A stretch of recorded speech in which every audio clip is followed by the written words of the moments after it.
uncles and aunties.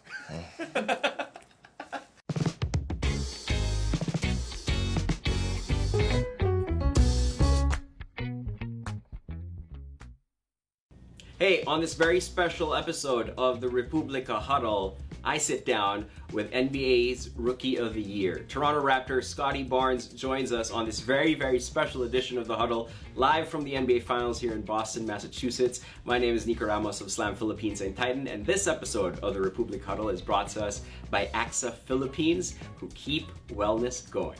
Scottie B, first of all, thanks for making time for us. We appreciate you seeing us here in Boston. I'm surprised you're not carrying the trophy around with you. Just excited to be here. I'm just enjoying it. I would have that trophy around with me at all times, anytime, going to the cafe, going to the gym, just holding it, telling people about it. What's your experience been ever since you won the award? They presented to me in front of the crowd at home during a playoff game.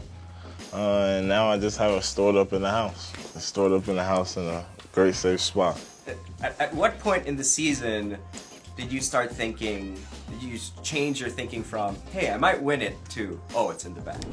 Really, I didn't really worry about it till after All-Star break.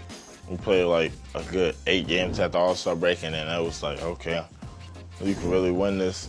And then it just fell into my hands. And what a class to win it with too. I mean, does it make it a little more special when you look across your class and you go, oh, that guy could have won it, that guy could have won it. Any other year, that guy is worthy to do it. But I bested him this year, and it's my award. It's in my safe spot forever. Yeah, of course. It was a good class. But I feel like I played really well. I really deserved it from multiple aspects of me throughout the game, me doing what I do on the floor, and then the impact I had on winning. I feel like I deserved it.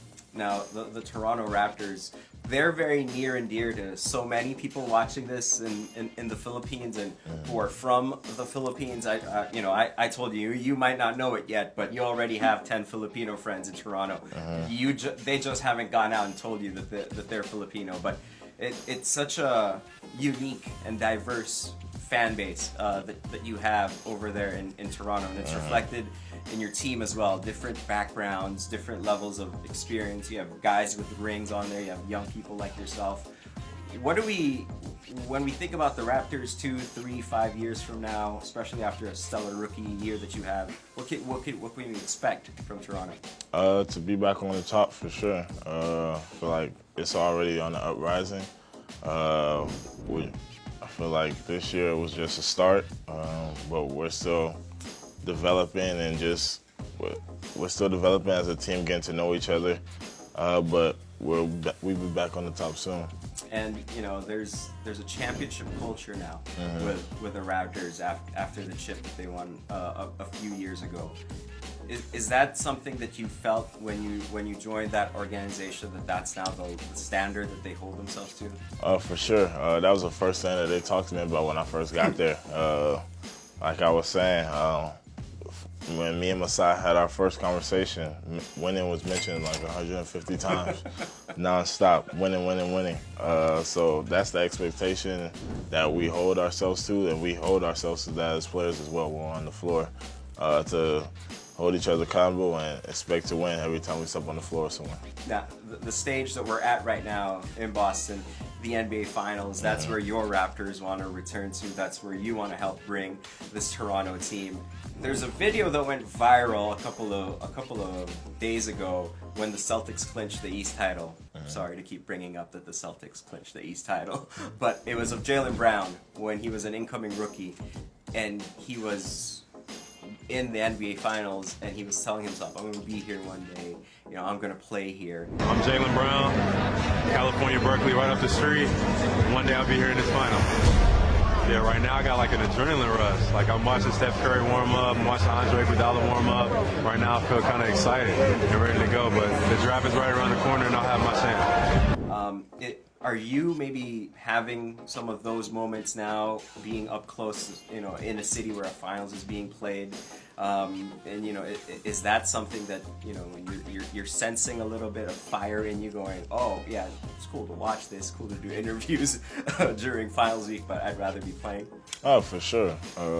I feel like I feel like my whole life I've been winning. I've always been winning when I was playing basketball. So I feel like myself, and I feel like I'll be there one day with this team, just getting back to that top level. I feel like I'll be there soon, for sure. I feel like watching it on TV, the playoffs, and all that's been going on throughout the playoffs to the NBA Finals, it's been very motivating. I'm ready to get back on the floor and just play. So I see myself going to the top, for sure. Yeah, I brought that up, to be honest with you, to see how physically you'd react to it, and your entire posture just changed. You started getting ready to stretch. I saw you kind of loosen up a little bit. Eager to play again. Everybody, let's make sure Scottie doesn't go and run off to the gym. But what has been your quote unquote off season been like? Because it seems as if I talk a little smack to you right now, you're gonna drag me to the gym and just post me up 20 straight times. Off season, really just been working out, grinding, working on different shot making moves, getting into trying to just extend my bag, get it deeper, and really just catching up with a lot of friends and family that throughout the season you don't really just get as much time to hang out with them as much. So just catching up with family and just working out, really. So after you go high in the NBA draft, after you have the year that you had, which was a spectacular rookie season, after you win Rookie of the Year, do you now have more friends and family than from before you got drafted? Nah. The circle's so tight? I still got some more family because the Raptors family, those are my family too, but I wouldn't say not that much. I really still talk to the same people every day. Those are the people that I really just stick with. Plus the Filipino fans in Toronto. All the fans are family as well. You make that mistake though, and you befriend one Filipino in Toronto. Before you know it, you're at a house party with 200 titos and titas there. That means aunt and uncle in Filipino, and everyone's gonna claim you as your nephew. I think we already do, because if you play away from the Warriors, you start getting messages from Filipinos in Canada going, Scottie, yeah, no, I know him. His friend, who's the friend of this guy, is my nephew, so he's family. So we'll get you your Filipino passport. I think that counts. I think that's enough to make you 1/16th Filipino. So welcome to the country, Scottie. I'll definitely visit one day. Yeah. I want to visit. Yeah, you should. You should. And when you visit, make sure you get out to the ocean, you get out to the beach, relax a little bit. But after that, the great thing about the Philippines is you turn, and every 200 meters or so, there's a basketball court for someone for you to dunk on. Oh, for us? Or someone That's crazy. whose shot you can block emphatically the way you do in the NBA. Before I let you go, we appreciate this time that you're taking with us. Thanks for having me. You have a lot of new fans who are growing with you, who are inspired by your journey and the journey of the Toronto Raptors. As I said, huge Filipino fan base over there in Canada, but also in the Philippines as well. I'd love for you to maybe take a moment to talk to all the young and old Filipino fans out there who are claiming you as their relative now, because you spoke to one Filipino, and maybe just share a message to them, and for all the support that they send your way and the Raptors way. Thanks for the support. We need you guys. You guys help us out much more than you think. Appreciate you. Uncles and aunties. Thanks a lot. The Rookie of the Year, ladies and gentlemen. This has been another special edition of the Republika Huddle, brought to you by AXA, who keep wellness going. The one, the only, Toronto Raptors, Scottie Barnes. Scottie B, thanks a lot. Appreciate it, brother. Appreciate you. Thank you.